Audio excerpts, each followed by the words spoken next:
I want to show you guys the process of updating my designs and just how design philosophy can change, and I found some things that are extremely compelling, and I did my thing. I dug deeper. This is the unit here, and I just wanted to showcase where I got this idea that it in 12 volts will give you 1400 watts. I don't actually have to go with the T-Mag, but again, it's in my opinion not worth it.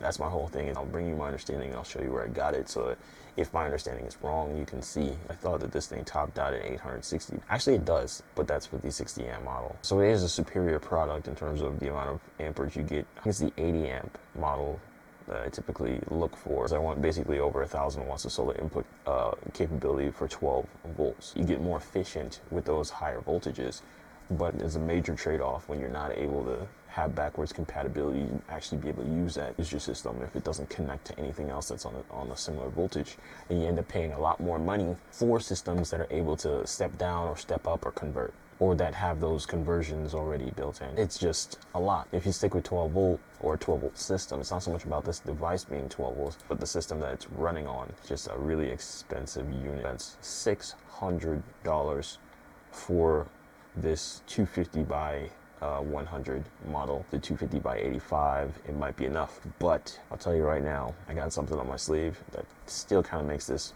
really way up out of the question. So here it is for the T-Mag, and here you do have 1200 for your 12 volt system. Yeah, the M100, this is your 100 amp model, but obviously there's a big difference here. That's all I care about is the 1200 and 12 volt. The difference is the price and the size. So I think it's slightly larger, slightly lower quality components on the inside, but the thing is, it is not worth the ridiculous price difference. It performs the same functions. Now, obviously, in this example, it is using LiFePO batteries. These batteries have BMS built in. We'll talk more about batteries. This is your 80 amp model and your 100 amp model. Gonna go back to our Victron just to check what Victron does in 80 amps. They're 85, it's an odd amperage, but their 85 does handle the 1200. They just have a 100 model that handles the 14.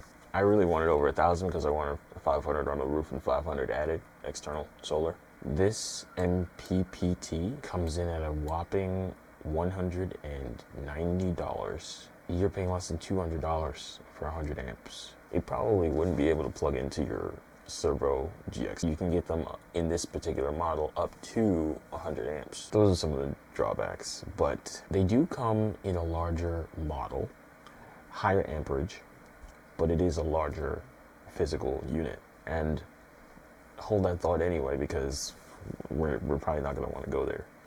So let's talk about some more of the updates that I had found that I think are worth mentioning.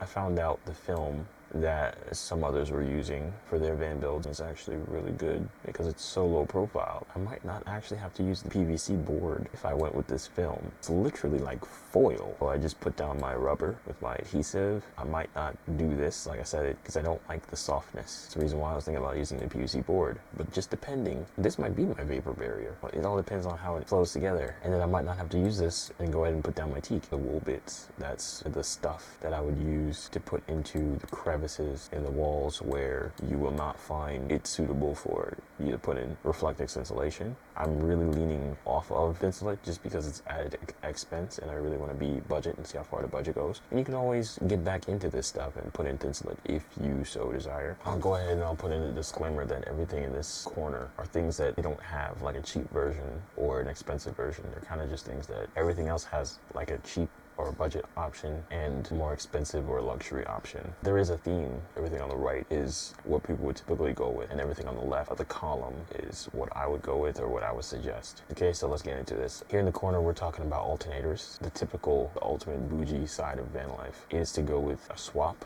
or it's an additional 48 volt alternator, and that alternator is gonna push out 8 to 10,000 watts. I've heard of 10. I've only seen 8. In the most bougie cases, it's in addition to your typical 180 amp or 150 amp alternator. Also, this would be dedicated to your 48 volt electrical system and probably charging like server rack batteries or something like that. And as a result of that unique system, usually the install, probably not just the alternator itself, but the entire install is a $2,000 investment. Now, on my behalf, the direction I prefer to go into is a $400 alternator. I did some research on this, and I realized that vAN also makes alternators for all kinds of engines, not just General Motors. It's just they became popular with people putting them into Suburbans and Hummers and General Motors platform vehicles, like I said, performance car audio, and they just found it convenient. So they make these for a plethora of engines. Ford engines, Dodge engines, probably will make them for Mercedes. I don't know, especially considering the fact that they already have these for Mercedes Sprinters and Transits and stuff. I guess it's probably unlikely with the van life demand that they would go with a vAN alternator when they have these. Now I think that demand might change if people realize that one is $2,000 and one is $400, and even though it puts out half the power, you can easily double these up depending on your setup, because in a van, that doghouse really restricts how much you can do with the fan belt actually. So like I said, me personally, I'd like to get to the point where I'm running two of these. They modify these alternators. They already put out 8,000 watts, but I think they get them modified to put out 10,000 watts. I don't want to modify the alternator per se, I just run a second alternator. It might create more drag on the fan belt to take away fuel economy and horsepower, things like that, but I think it's worth it because 12 volts versus 48 volts. So it's kind of funny because when you run this system, you're running both a 12 or 24 volt along with a 48 volt. It's just spinning, but the wires are not going into that typical car system. The wires are going into a completely separate system, and you're just using the engine. Versus over here, you're creating more power for the engine to work. Even though there's none more, you're just taking the extra and then putting that with a battery isolator. Like I said, in this case, you cannot use a battery isolator as a DC to DC charger because they're different voltages. So then it just makes a more fortified system for a completely separate system, even though it's just taking the crank energy from the engine. Right below it, you're gonna get into your solutions for grabbing the power from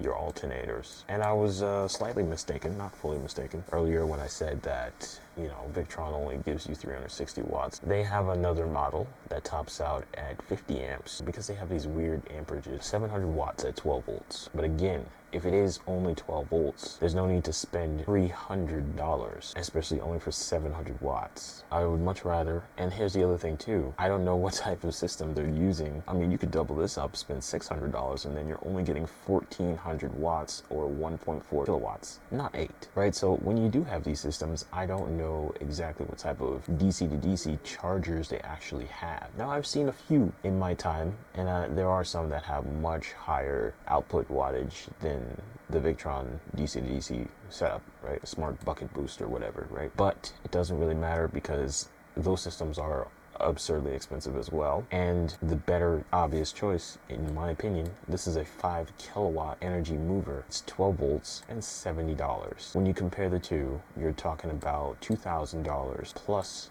at least $330 or maybe another $3,000 actually for some of the power movers that I've seen. I forgot the name, but it was pretty cool. I seen it and I was like, wow, that's really cool. You know, I don't even think it's a good idea for anybody to invest in, but you know, everybody's setup is different and everybody's ambitions are different. So I don't think 2,000 plus 330 is worth it when you can have at least way under $500 and you're talking about dang near 5 kilowatts, shove that into your batteries. Now, because we're talking about actual DC to DC, you do have some other options here. Now, these are 48 volts, but these are designed for charging power stations. Now, some of you may know these by now, these names by now, and I made a mistake earlier and I said EcoFlow when I meant to say DJI, but you know, I think that it's still understood. The e-taker is kind of a new thing. I'm not sure how long they've been around, but they make power stations. They make a 48 volt power station charger. We'll get to what else this can do, but this is a dual unit. I knew that this was a valuable unit when it came out as a 1 kilowatt 48 volt power station charger. And when it came out, it was selling for $248 on the website, on DJI's website.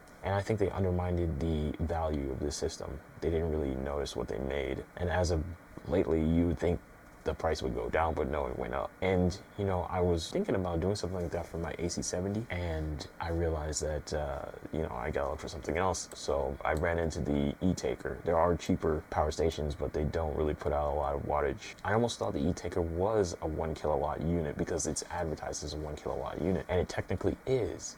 But the e-taker is really unique because it's not 1 kilowatt from one source. It's a really unique device. It combines up to 500 watts coming from your vehicle with up to 500 watts coming from solar. So it is an MPPT as well as a DC to DC charger for 48 volt power station. It can combine the two to create a charge up to 1 kilowatt. Pretty cool. And it's less than $250. That's really what made it eye-catching for me. Most power stations, though, have MPPTs built in. So I don't know if they have MPPTs built in, but it just combines solar because it connects, whereas you can't connect in solar panels with XT connection or anything into this unit. But the 1 kilowatt makes it a very compelling device. Like I said, EcoFlow makes one, but it's only 800 watts, I believe, something like that, coming from your vehicle. And DJI doesn't undermine the power that your vehicle can make, like I said earlier. Now this kind of somewhat undermines the power that your vehicle can make. It gingers your vehicle, treats it very nice and kindly and softly, doesn't pull too much current or create too much resistance on your alternator.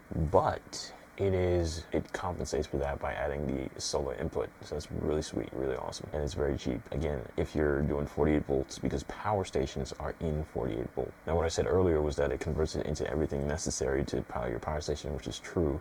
It's just in detail, all it's doing is converting your power from 12 volt to 48 and then into the connection that your power station uses. Because these are kind of the same, I just put them in the same category. These are two other options that you can absolutely go with. This will give you a sure 1 kilowatt. This will give you a 1 kilowatt combined depending on if you have solar hooked up. I wouldn't suggest this though, just in general, just because too much money and not enough power, right? And I would all day, every day suggest this. Now, we need to talk about batteries here a little bit, okay? There's a lot of batteries I have here. They're all different types. They all do different things, and they all make a lot of sense. But just before we get into those, we're gonna talk about a couple more things, okay? I want to save batteries for last, actually, to be completely honest. I did some research on your chargers, right? Your Shore Power and your battery chargers. So, like I said earlier, we're not sure if you can use a Tesla battery module and charge it with a regular lead acid battery charger. I'm banking on BMS to enable it to do so. There might need to be something else involved. But if we can, then you see the price difference in what you're able to do there. And that's what I'm really hoping for. The main reason why I'm shooting in that direction again is because the only difference between these two batteries we have listed here, this is a AGM battery. You can get them, they get quite pricey, but because of the cheap Chinese, that's what we always say, the cheap Chinese, right? Manufacturing, over time, you get more quality components for cheaper. So this isn't a battery that's gonna blow up on you. It's designed to be a cheap lithium battery. And with the cold cranking amps, there's 900 cold cranking amps. Not as much as my lithium battery, which has 1100, but my lithium battery was more expensive. And this is a bigger battery though. This one's almost 1.2 a kilowatt. So it's very big for the price. And you get this for $190. It's actually, I wanted to make this point because a lot of people say that lead acids are the cheapest and AGMs are a step up and the most expensive is lithium. Not anymore. And I knew this for a while. And so this is a bigger battery. It's lighter, all the benefits of lithium, but it is cheaper. That's something that people need to realize when they're building out their vans, because this is going to be your first line for your battery, your starter battery with the cold cranking amps. Obviously your lead acid never really fails you and it's right there when you need it, but it's a small battery and doesn't have a lot of cold cranking amps, but it gets the job done and nothing really beats that price tag. If you need something to go on quick, that's the one. And this is a starter battery, not a deep cycle. Especially AGM deep cycles are far more expensive. You get a little bit more juice, but even 35 to 65 amp hours, you can only drain that down to 50%. So really over here, you're only getting 17 amp hours. And over here, you're getting your 35 amp hours, right? Versus over here, this is 100 amp hours, or roughly 100. You can get those at over 100 amp hours for sure. But you can get these at 100 amp hours and use 100% of the battery. It's ideal to use only 80 or 90 or 50% of the battery, actually. It preserves your life, but they do not degrade in the same regard as these batteries do when you go past 50% discharge. The reason why I'm addicted to this idea is because this charges off of this, and it is a lithium, okay? It does not need a Victron DC to DC charger. It charges perfectly fine because it is a drop-in, it is a lead acid drop-in. It's a lithium lead acid replacement. Charge it straight off your alternator. All you need is a solenoid style DC to DC isolator. So that's the reason why. The only difference between this and a Tesla battery module is the type of BMS. Similarly to the difference between a lifetime eco-worthy battery like this, or rather a Battleborn even, or a sock battery, or one of these King Boss, super cheap lithium batteries. These are all the same. This is a lithium, more or less, kind of deep cycle lead acid replacement. This is a lithium deep cycle lead acid replacement. This is a lithium deep cycle lead acid replacement, or AGM replacement. This is the same thing too, but obviously a completely different style. This is a lithium lead acid deep cycle replacement. What you have to understand is that this is not just that. This is not a deep cycle replacement. This is a cranking battery replacement. This is a cranking battery replacement. It has cold cranking amps and a lot of them. And the difference maker is the BMS, the battery management system, and also possibly the wiring, the parallel versus series. That's what makes the difference. So, depending, you may be able to do the same thing here. I'm not talking about cold cranking amps. I'm talking about being able to charge the battery the same way you do a lead acid. Charging it the same way you do a lead acid. Not having to rely on specialized chargers, but literally being able to rely on your good old Schumacher. The only reason why this went up in price is because they have several different models. I didn't realize they had all these different models. They have 15 amp, 20 amp, and 30. The 30 amp at 120 volts is 30 times 120, basically 3,000. And it comes at a slightly elevated price tag of $80, not $60 or $50 or $30. It's a 3,000 watt charger. That amount of energy going into a $75 lead acid, you have no problem whatsoever. Going into one of these batteries, you have no problem whatsoever because of the chemistry. These batteries aren't wired, they're built. Anyway, well, kind of somewhat wired, kind of soldered. Now these batteries, yeah, it takes it perfectly fine. There's no question. How do I know this? Because I actually did it. The big question is, and like I said, these batteries do it too. That's what they're designed for. This battery will charge off of a Schumacher. It'll charge off of, and it's crazy to me that people buy these batteries and charge them with Victron lithium shore power chargers, because look at how much money you spend, and that's on the low end. That's a lot of money you're spending. And they can just charge them shore power wise with a Schumacher. So I need you guys to really put that into perspective. These are the same power level. It's not like, oh, well, you pay this much more and that's because you're charging at 3,000 watts, and what can that do? No, this charges at the same 3,000 watts. That's something to take into consideration there, okay? I'm banking on BMS and possibly the wiring, or the series, the format, we call it the configuration, to literally enable me to charge this shore power wise off of something like that. Otherwise, I'm using MPPT. The other thing too to note is that this MPPT, both of these really, they are designed to charge batteries that have BMS. Now, I found some guy that was using these and ran them in 12 volt in his RV. One thing he did was he removed the BMS, and he ran a kind of a BMS with them, but it was not the chipboard. It was like a completely different device that he used to manage the cells, I should say. He used a battery balancer, which is another device, but that's not what people typically do when they run these.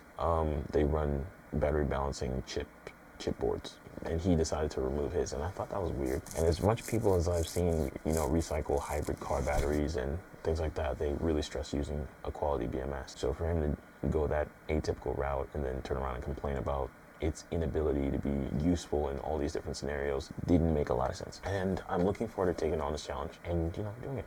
Because if you think about it, these server rack batteries, that's exactly what they are. They are really well put together on the inside. They have good BMS that will determine their voltage and their amperage. Yeah, that's a lot to say, kind of making the same point over and over. But so moving on, we have the bus bars, and this is kind of the whole point I was making. You're just not winning over here. You can have these be the same amperage, 1,000 amps, and that device in the middle, that was actually a shunt. But because they put this, and then they'll put the shunt, and then they'll put another one of these units on the other side of it. The cheapest I found this for is 141. Cheapest I found these for, I didn't think they were legit. I thought they were too cheap, so I didn't go with the cheapest option. Either way, it's pretty self-explanatory. The only advantage is that this will plug into your, I assume it will plug into your Servo GX. Yeah, your Servo GX, brains of the system, etc. I believe it will plug into your Servo GX, and you will be able to see things on your phone in great detail. But it adds up, man. Just adds up. That with this, I mean, if you went with that cheaper system, I don't think you're gonna lose too much. And yeah, you can always upgrade later, or at least in my build out, you can. Now let's talk about these MPPTs. So, like I was saying earlier, this 100 amp unit is $600, but it actually supports 1400 watts in 12 volt. And again, we're going to talk about that a little bit. Just in comparison to your MPPT T-Mank, your 100 amp model will give you 1200 watts. And I made it look like it was cheaper and better, but no, it's not. You can go up a system, it'll be a different system, much bigger, much fatter, more than, 1200 or 1400, which this supports. And you will spend less money, but it's kind of a wash between these two. I thought it was like this big killer difference in like what the heck's going on, but like it's more of a wash between the two, to be completely honest. And it just depends on your solar setup, really and truly, because both of these are technically over what I would want to do. But the T-Mag still makes a compelling argument. And like I was saying, it's not necessarily an MPPT, but it does enable you to bring solar into charging your power station at 500 watts, but because it has the car input thing, if you have both of them plugged in, you can charge it more than 500 watts. Charging your power station is kind of complicated because, these dual devices. Let's talk about inverters here. 3000 watt, that's kind of like my standard here. I need that. Like I said earlier, you don't want to just get a bigger inverter. Depends on your setup, don't get me wrong, but ideally you want to get a second inverter. The more power an inverter uses, the more power it wastes. That's why people love 48 volt systems, because they're so efficient. You will use way less power with a 48 volt system. People say you save money because the wires are cheaper. The 48 volt inverters are more expensive. So I don't know about money saving necessarily, but in terms of just being the cool guy on the block that is more efficient, if you want to do that, go ahead, by all means. But I don't think it's worth it in my opinion, especially if you're trying to appeal to a budget side of, the van life, or to yourself. I found an inverter that's $150, 3000 watt, and really the feature I'm looking for the most is this hardwire port, because that enables you to set up everything that you need for your wires and proper outlets all throughout the van. Without it, you're kind of left doing that thing with the extension cords and splitters, and looking more ghetto than you ever really want to look. Typically, you'd find these inverters 3000 watt pure sine wave for $350, $250, something like that. So it was disappointing. But when I found this, I was ecstatic. But I found one for $150, and you can get it used or gently used or refurbished for $130 or $127. So I was just like, whoa, this is a game changer. It really creates the difference between somebody that doesn't have a lot of money and then being able to live van life and see all these ridiculous benefits of van life, and not being able to do so. And what is the standard of living when you pay this little bit amount of money? It is, all the things that I presented. And, $130 versus, $999 on the low end for a 3000 watt inverter. That is also a shore power charger, but I mean, hey, is it really worth it? Not in my opinion. You go ahead, you compare 80 plus 130, basically $200 versus $1,000. You do the math on that. Yeah, like I said, people will go with these blues, all blues, because they connect with this, and they make a uniform system that just looks really pretty. There's a perfect example. People love using this because it just looks so pretty having all the blues together. When I see these setups, I'm like, I can understand. Yeah, this looks really cool.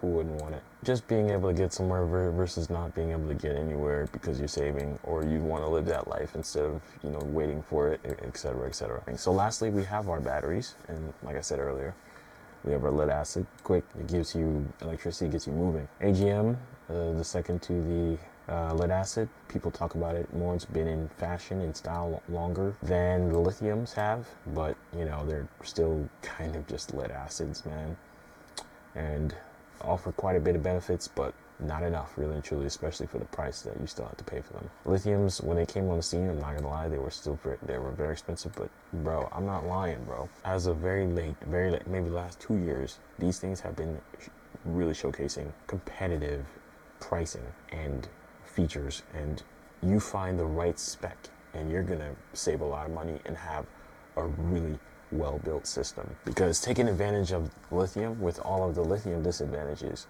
are worth it in my opinion. So those are basics there, and then you get into mostly just brand names and what they offer. This is a cheaper lithium option, kind of a cheap Chinese brand basically, and the only reason it's $500 is because it's 280 amp hours. It's kind of a lot of amp hours. That converts to about 3.8 kilowatts in 12 volt, right? The voltage will determine the amp hours, but it will not determine the kilowatt hours. Kilowatt hours will always be the same regardless of the voltage. Some of the price differences in styles of batteries here. EG4, so one of the popular server rack batteries. If you've ever seen a server rack before, you kind of know what the size is. Well, it's 5.1 kilowatts, 5120. It is 100 amp hours, but it's 100 amp hours at 51 volts. So that converts to that many watt hours or kilowatt hours. So, you know, this is 12 volts, this is 51 or roughly 48. So you have the 48 volt ones and they're about 4,800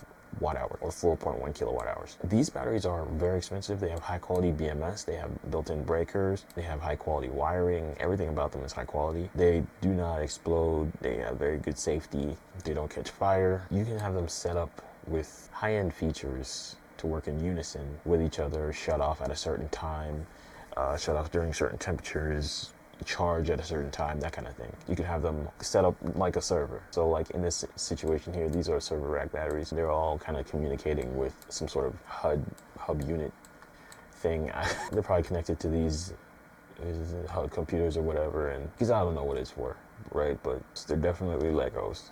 But then again, all these batteries are really Legos, but these are just extra cool. I don't think they're worth it. That's my main thing, is they're not worth it because it's 5.1 kilowatt hours for $1,400. It's one of the most expensive batteries. Size-wise, weight-wise, same as any lithium. It's just more is going to be a certain amount of weight, less is going to be a certain amount of weight.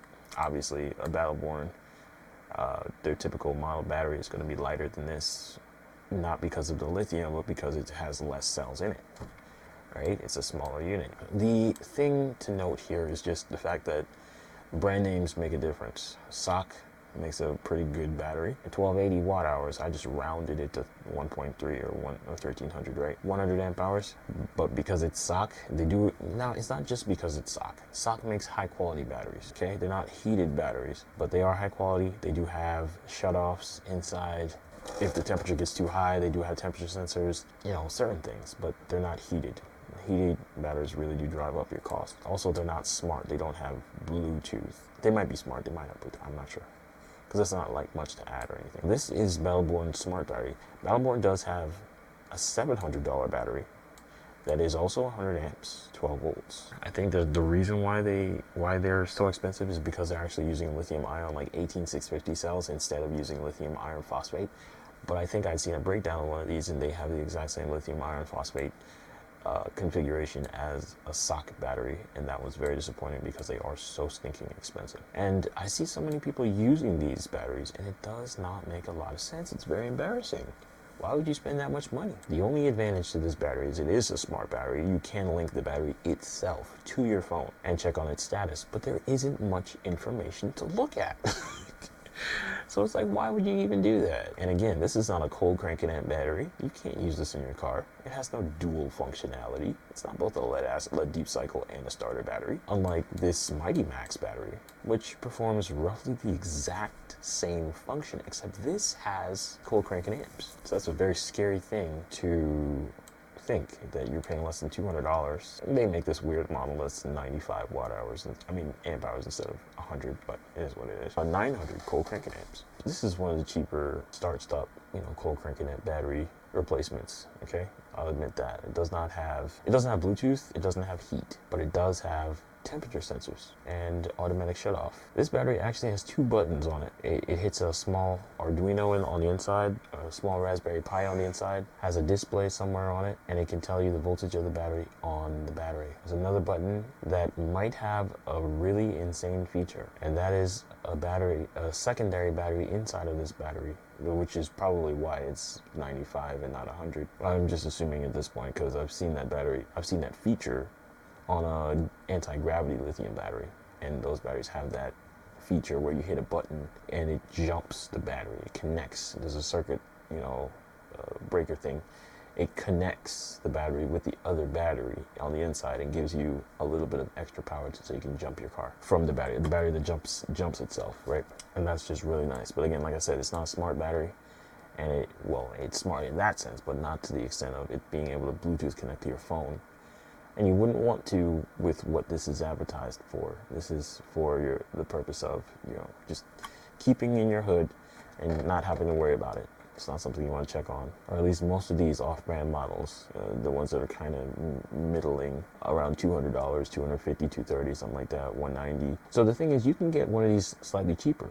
You can get one of these at like $150. That's my next move, actually. It will be more like 700 700 watt hours instead of, this is still 1200 watt hours. And so that's a lot cheaper. It's a little same feature set and all that, but you still get the benefit of lithium.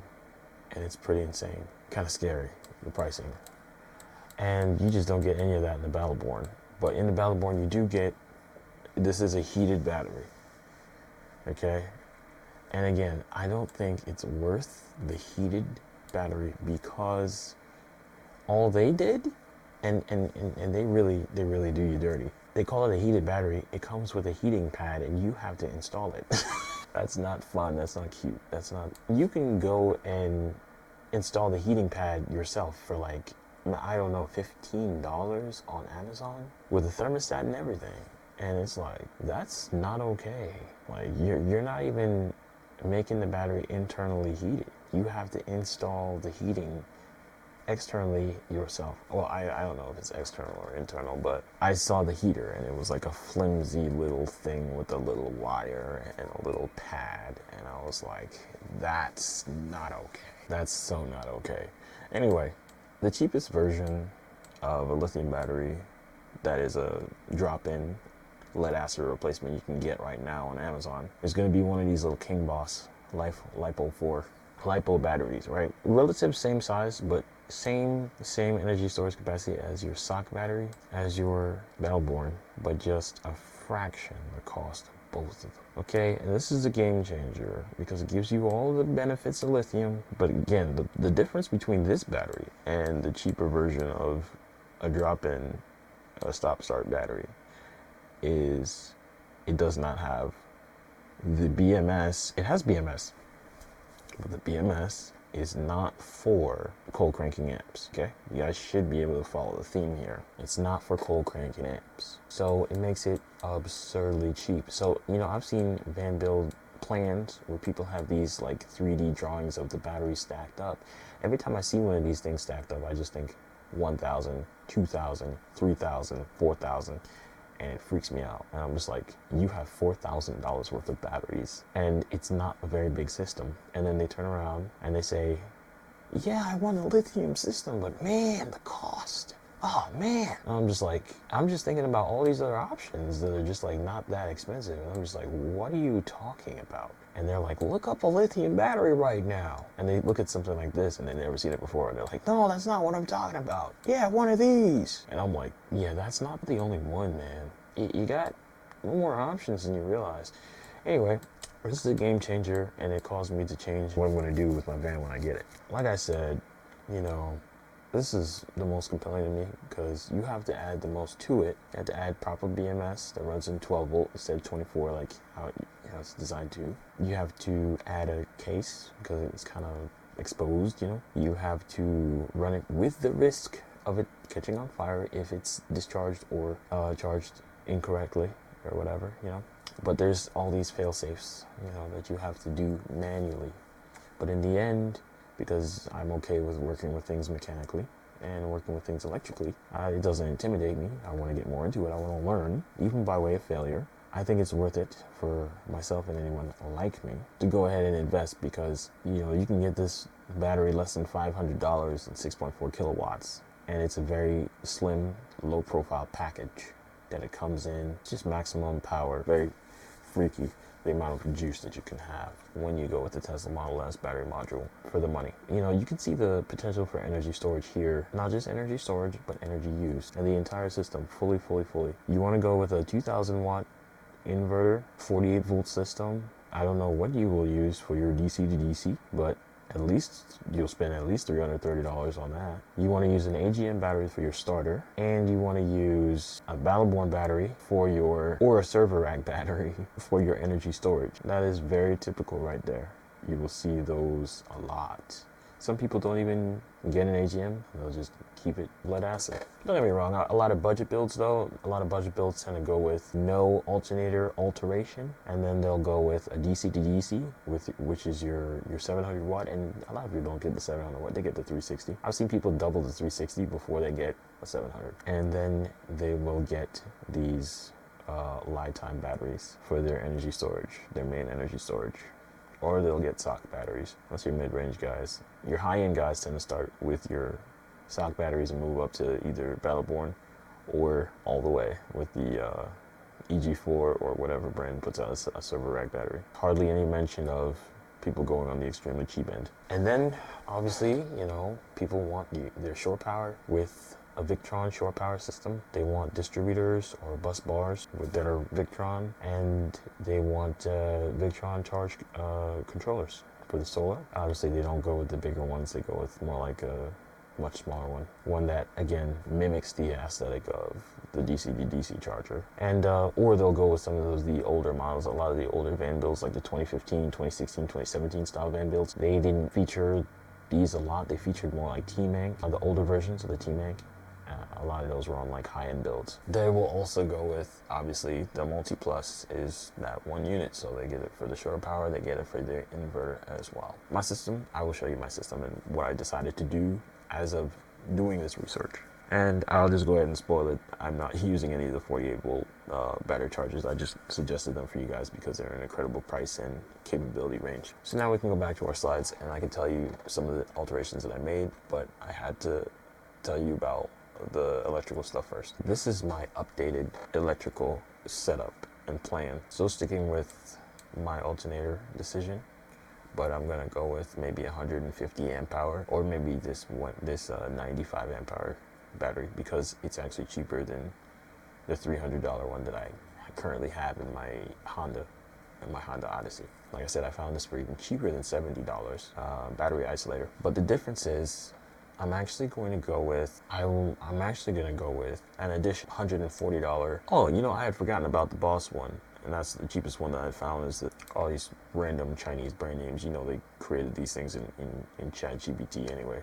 I'm gonna go with one of these really cheap energy stores, and the reason for that is it's reliable energy storage. It's something that I can have besides this that will hold energy, and the reason for that is because this is in an unreliable location where I want to store it in my battery box that I'm going to build and put underneath the van. If I need to have access to underneath the van where the batteries are, because like for general typical maintenance stuff, then I'm going to need to remove the batteries and I might want to have them off for a while. So this would be adequate energy storage for like things that I would do if I'm not camping in the vehicle or spending long periods of time in the vehicle. I just have plenty of extra power. But I'd mount this on the frame rail, so it'd be in more of a typical location, and it just adds to the vehicle's value, even without having the massive battery bank that kind of can get in the way. This would not get in the way quite as much. It also gives me a cheaper option to go with initially that gives me a lot of power, that I just adequate amount of power to like run my fridge all night, that kind of thing, as opposed to going with a really complicated system, even if it is pretty cheap relatively for the amount of power that it gives you. This is a 12 volt drop-in quick thing that gives me just enough power to run my fridge all night. And that's the vibe there. Still sticking with all these things here. They don't really change. This doesn't change either. But I'm spending a whole lot less money on, basically $400 less on my initial MPPT, which is going to be not the Victron, but the T-Mank. We're going to talk about this more. I keep saying that, but we're going to talk about this more. So even though you get a higher output with a Victron, it's still not worth it for what I plan on doing. I'll tell you about that. So this doesn't change. Obviously this here, you pay slightly more for a higher end model. They kind of vary in price, but they're basically around 90 bucks, basically less than $100. Nothing else here changes. And over here, lastly, used PSW inverter for my initial setup, because you know it makes sense to get a used part that I don't expect the full life expectancy out of, especially if it's still under warranty. That would be pretty awesome. And if I want to just save money and just hop into something and really figure it out for myself, yeah, and then everything else is the same. So now let's talk about some of the things that I would do differently on the interior for my initial and for my ultimate build out. For my initial build out, only thing differently is the fridge. I just want a 4 cubic foot fridge instead of like a 3.5 for my initial setup. I'm not sure about the dishwasher. There's enough space for it to go on top necessarily, or for it to have the biggest stack, but you know, it's kind of up in the air. It all depends. I might build out something for it. Basically the same layout. Only thing I added was the fridge. In terms of cleaning it, I've seen a lot of people say things about internal vacuums. It's ranted and raved about how cool it was to have an internal vacuum in their van build. And it was a ProMaster build, and they had a built-in like shop vac kind of thing. And it's like, you gotta catch yourself here.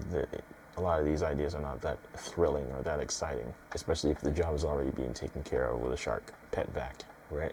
Wireless, cordless. But in any case, I would upgrade, and later I would get a Dyson. But again, I wouldn't get an internal vacuum, because when it comes to the maintenance side of that, it's not necessarily all that convenient. And then I don't like hoses anyway. Hoses get in the way. So it just feels so cool when you think about it. Like, oh my gosh, I have an internal vac, I have everything.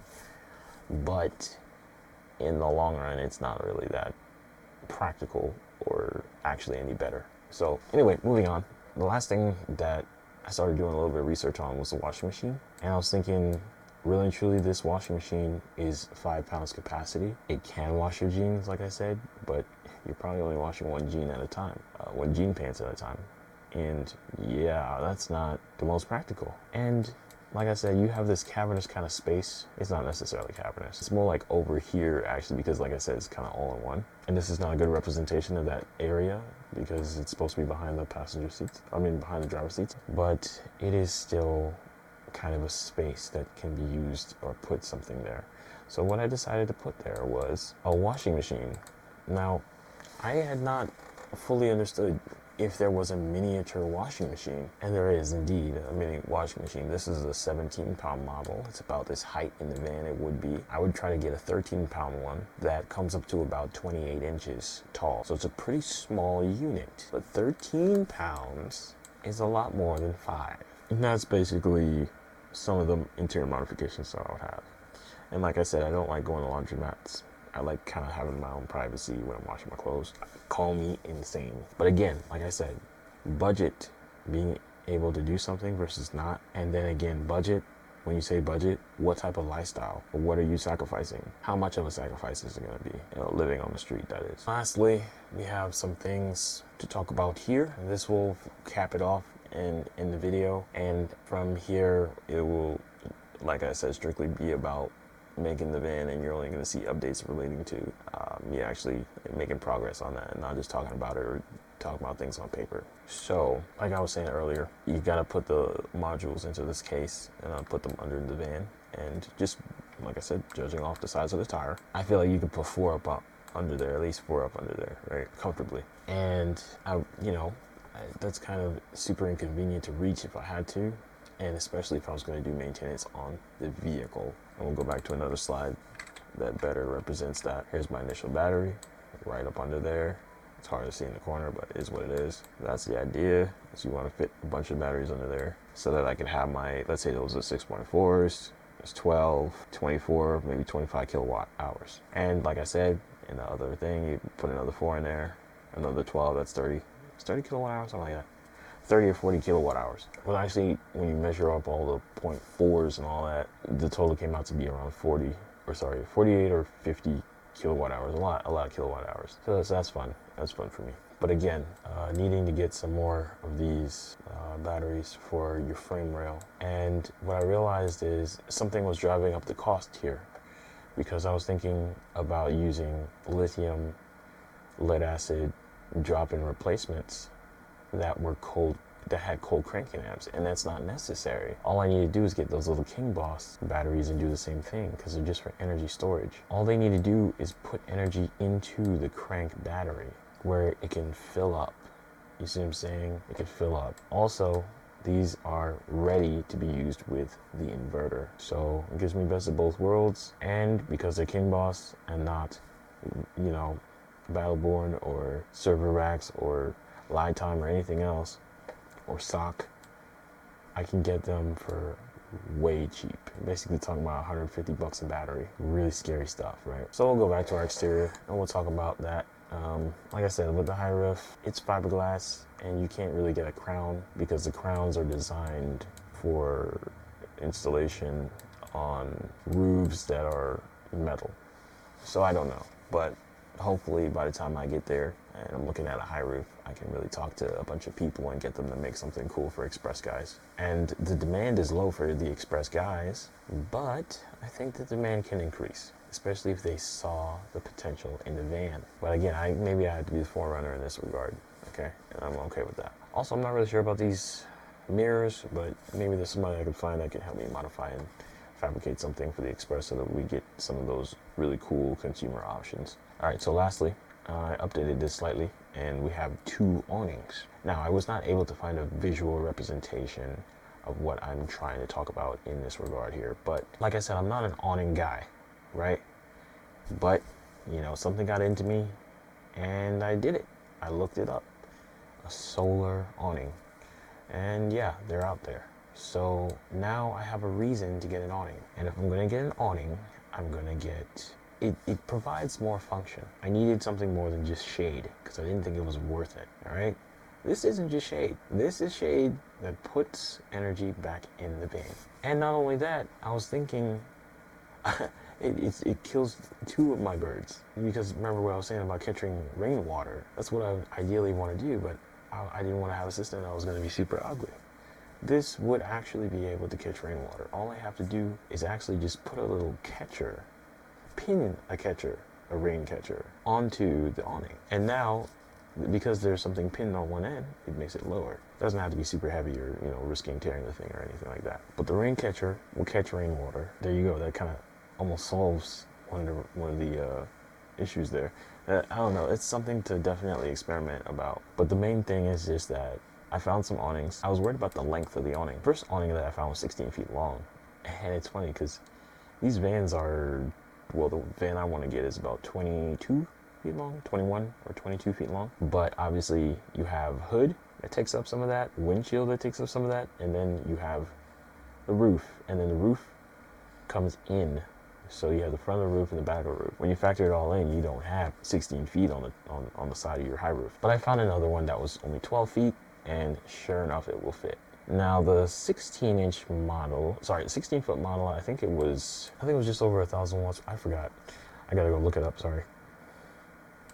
Yeah, okay, so it's 1,200 watts of solar. You can provide up to 1,200 watts of solar to power up an RV full of appliances. The first one that I found was the one by Exponent. It's actually not just a solar awning. It's built to withstand winds. That's what it's built for, and I don't need that. I needed something low profile that's gonna fit on the van and not be ugly. But either way, I ran into one issue, and that's the simple fact that all these solar awnings, they have a very complicated, I wish I could zoom in on this, but I don't have my laptop. Touchpad. I need to get a touchpad for my desktop. The solar awnings have this really ugly thing, and it's just required part of the installation. They have to be installed on straight walls. So it could be a truck, you know, like a box truck or something, like a Super C motorhome, or an RV trailer, or a utility trailer, you know, but it has to be installed on a flat, straight wall, and that's not gonna work for me. I'd have to modify it very heavily. But this is a really heavy awning, and it's not the only awning, a solar awning.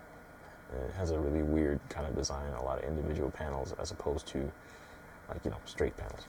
So I found another company. Also, this one sells for almost $10,000. It's really a complicated one, and like I said, it works really well in very high winds. This is a much more, and this is the coolest part about the whole thing, this is a much more reasonable awning. However, instead of pushing out 1200 watts at 16 feet, this one is 12 feet, and it pushes out 800 watts. But look at that profile. Way better, isn't it? Beautiful, in fact. Way more aesthetically pleasing awning. This is.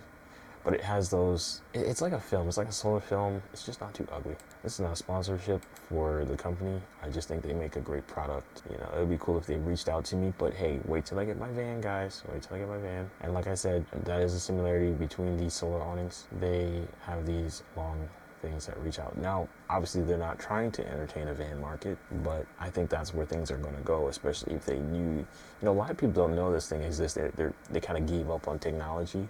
But guys, we do live in 2025, you know, and there are things that are out there, regardless of the year that we live in. We're in that day and age. It makes you feel like you're in the Stone Age. It really does. But that would be really awesome if they reached out to me and they sent me something and I could install it on a van. They need to make something for a van side because the van market is booming. RVers are content with what they have, or they might get solar panels, but they're not going to look into getting a solar awning. And a lot of these products are janky anyways. You know, they're like proof of concept things and they just don't last. But that price tag is so compelling. Less than $4,000, maybe about $4,000 when you look at the final price tag, you know what I mean? The shipping cost, the taxes. So that's a rather deceiving price tag. But I think even at that price, even at, let's say $5,000, this is worth it. This is really worth it. Don't get me wrong now, I'd prefer if it had a more simple design and it didn't have those, I don't know, what do you call these arms? Telescoping? Like articulate? I don't know what you call them, right? But that's a pretty awning. So here's where we get into our charge controller being adequate or not. What I was thinking was, this charge controller, 1200 watts, 100 amp, just over what I need for solar on the roof and solar added, which I assume I could be able to fit maybe 1200 watts. Sorry, 100 watts on the roof and plug in an extra 100 watt. That alone is my 1,000. With a little bit of room, a little bit of wiggle room, right? Always good to have that wiggle room. If I get these awnings on both sides, that's going to be an additional 1,600 watts, which I love the sound of, but you know, there's no charge controller there to receive it. So no, I'm not just going to go ahead and spend the 600. No, I'm going to get another charge controller. So that means 2 charge controllers, and it's not a bother to me because I think it'll be worth it, especially if I'm doing it later into the build, when and where I'm probably adding all of these other nicer things. So you do the math on 1,600 plus 1,000, basically 2,600 watts. I mean, guys, I'm probably not actually going to achieve that, but I'm just saying potential's there. And I really want to try to achieve it. Like I said, I think if people really knew the potential of the Express to be a more nimble van than those other vans in doing this stuff, they would be a little bit more caring when they build these out. Probably wouldn't think of them as being worth only $10,000 or $20,000 if it didn't have 4-wheel drive or a high roof. But it's about the build, man. It's how you build it. It's how you build it. Think deeper, man. Dig deeper. Anyways, guys, just want to share that. Like I said, from here on out, it's going to be either the van is here with me or I'm just doing my thing and living my life and making more videos that you guys like. So I had to get that off my chest, man. So yeah, guys, comment, like, subscribe.